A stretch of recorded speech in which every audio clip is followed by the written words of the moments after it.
Nah, saat itu Bung Karno pada tanggal 1 Juni tahun 1945 mengusulkan, saudara, supaya kalau Indonesia nanti merdeka punya dasar negara namanya Pancasila. 5 dasar. Sila pertama, Bung Karno mengusulkan peri kemanusiaan, kemudian peri kebangsaan, sedangkan peri ketuhanan diletakkan di sila yang kelima, sila terakhir. Ini ditolak oleh ulama, saudara. Kiai Haji Wahid Hasyim menolak, Kiai Haji Abdul Qahar Mudzakkir menolak, Kiai Haji Agus Salim menolak. Kenapa mereka menolak? Enggak pantas ketuhanan ditaruh di sila terakhir. Enggak boleh sila ketuhanan diletakkan pada sila buntut. Ini fakta sejarah. Karena itu para ulama kita berjuang dalam forum BPPKI supaya ketuhanan naik menjadi sila yang pertama.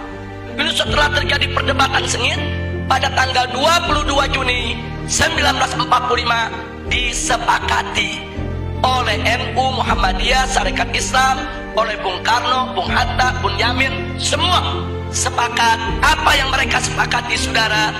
Bahwa Pancasila, satu, ketuhanan dengan kewajiban menjalankan syariat Islam bagi pemeluk-pemeluknya. Dua, kemanusiaan yang adil dan beradab.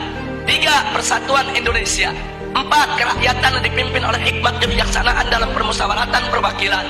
Lima, keadilan sosial bagi seluruh rakyat Indonesia. Ini sepakat, Bung Karno ikut tanda tangan, saudara.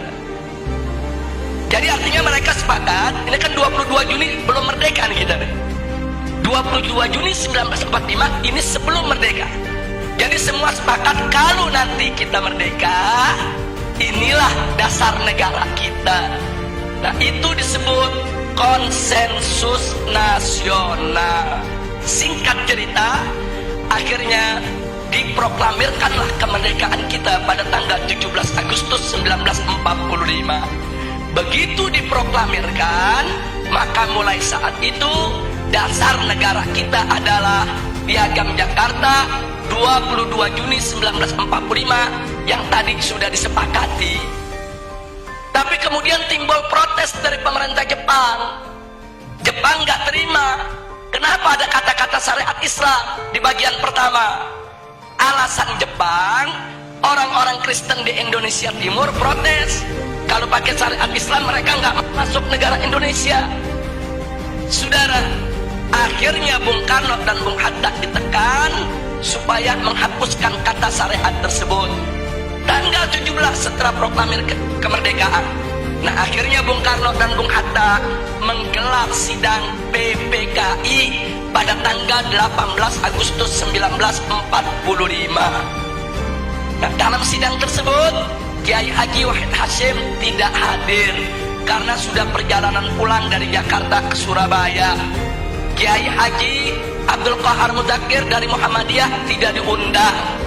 Nah, kemudian Kiai Haji Agus Salim dari Sarekat Islam tidak diundang.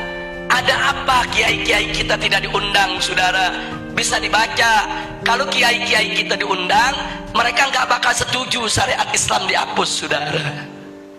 Makanya supaya ini lolos, ini goal, kiainya nggak usah diundang, saudara. Jadi marginalisasi ulama itu udah mulai terjadi semenjak kita kemerdekaan, saudara. Disingkirkan ulama kita.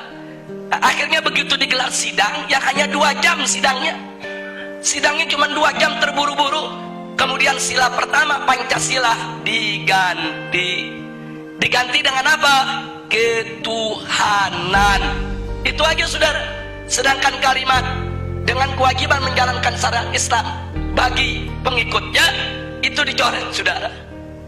Nah, akhirnya ada beberapa tokoh Islam yang hadir seperti Ki Bagus, saudara, dari Muhammadiyah menolak karena beliau tahu ini ulama NU, ulama Muhammadiyah, ulama Sarekat Islam gak bakal terima ini diganti.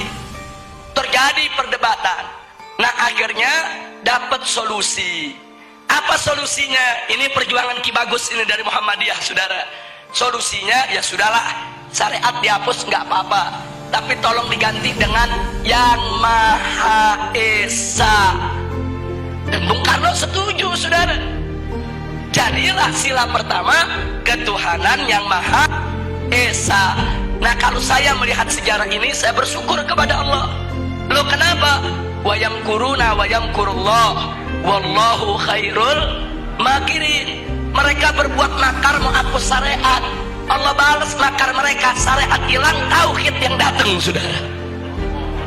Itu kan syariat diganti sama tauhid itu. Syariatnya dihapus, yang masuk apa? Tauhid. Kita nggak rugi, saudara. Itu pertolongan Allah, saudara. Padahal ulama dipinggirin, ulama mau dikhianati, saudara. Tapi Allah jaga. Nah, oleh karenanya sampai hari ini ulama-ulama NU, ulama-ulama Muhammadiyah nggak pernah punya masalah dengan Pancasila, saudara. Nggak ada ulama NU nolak Pancasila, ulama Muhammadiyah nolak Pancasila, para habaib nolak Pancasila. Nggak ada. Loh, kenapa para habaib, ulama, kiai dan ajangan tidak menolak Pancasila?